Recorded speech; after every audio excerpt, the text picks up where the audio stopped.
Well, hey everybody, welcome. It is Northwest Small Batch Brewing, and it is Brew Day. So, today I've got my hot little notes here, and I'm brewing up an English special bitter. No, it's an extra special bitter, but it is English. It's British, right? Extra special bitter. This is relatively easy as far as, the grain bill and everything. Yeah, let's just jump into this. So the grain I'm going to be using, I'm going to use about 87% UK's Maris Otter. You could use 2-0, but since it is a British ale, I'm going to go with Maris Otter. And then I'm also throwing in some crystal malt. I've got Great Western 75 Lovibond crystal malt, about 12.5% or so of the grain bill. And that's it. That's it for grain. There's not, like I say, it's not a lot to it. For hops, it is also relatively simple. You want to use, obviously, British hops if you can. So for the 60 minute, I'm going to use about 30% East Kent Goldings. Make sure you adjust for alpha acid.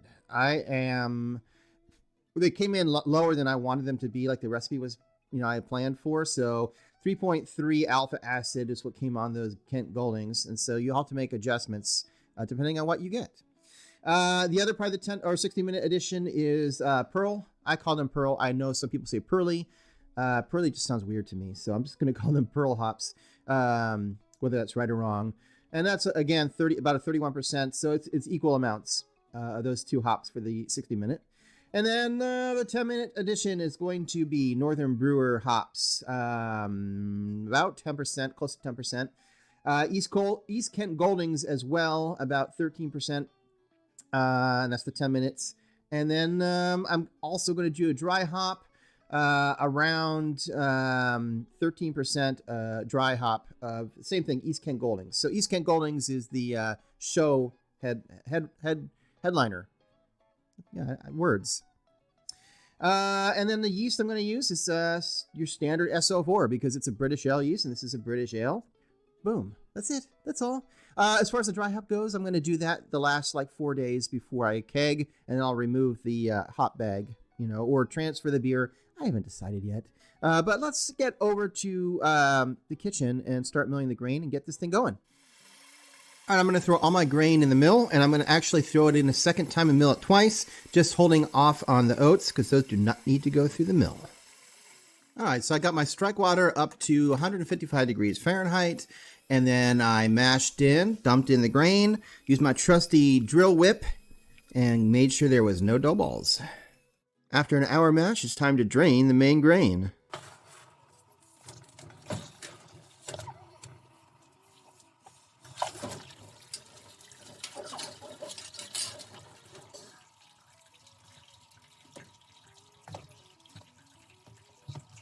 The wort's up to a boil. It's time for the 60-minute addition of hops.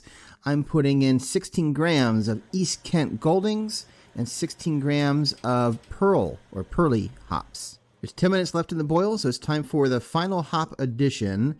This is going to be 5 grams of Northern Brewer hops and 7 grams of East Kent Goldings. Warflick and yeast nutrient.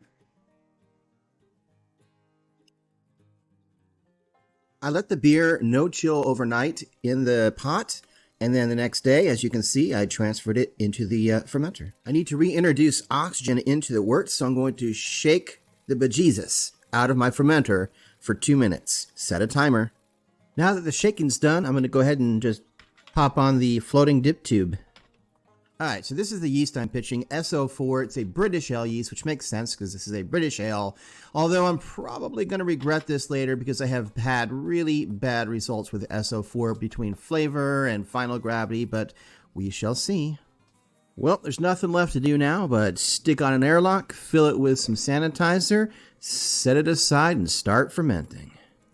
All right, so it's been about a month. I actually prepared a dry hop when I first put this in the fermentation station here. 7 grams of East Kent Goldings for the dry hop.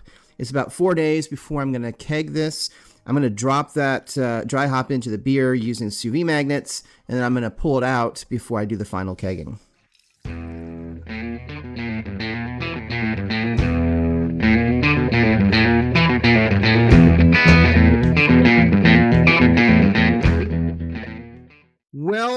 welcome to the end of the video. So I've got my beer poured. Obviously, a little bit of a huge, head on it because I only had one hand to pour it. So, but nice head retention, right? That's pretty nice. Very pillowy. Color-wise, it's exactly what I would expect from an English bitter. It's a little cloudy, not super clear.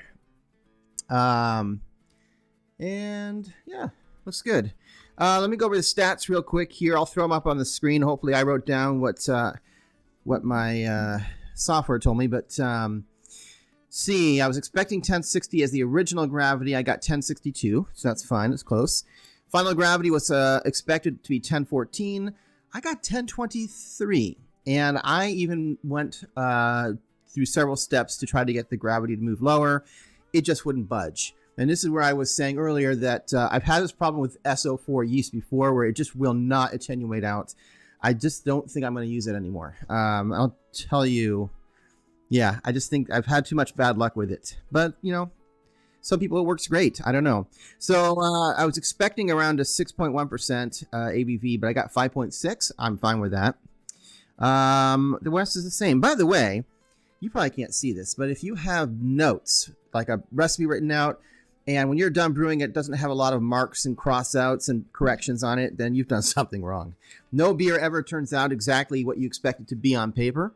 And so you have to make notes of what did or didn't, work out. Anyway, so I'm smelling the typical SO4 acetaldehyde. That's another reason why I'm not a big fan of SO4 and why I'm probably not going to use it anymore. I always have that acetaldehyde note, which is, if you're not familiar, it's kind of like, the closest you can say is it's like an apple cider smell, but it's not a nice apple cider. It's more like a underripe apple, if that makes any sense, like a raw underripe apple. It's not that pleasant, It's definitely there on the nose. Plenty of carbonation. Not bad. The dry hop is not super noticeable. It wasn't a very big dry hop, so it wouldn't have made a huge impact, but I definitely think it made some impact on it. Yeah, carbonation is good. The taste is good. It's really not that bitter, but then again, that's not surprising considering that it just did not attenuate out and ended at such a high final gravity.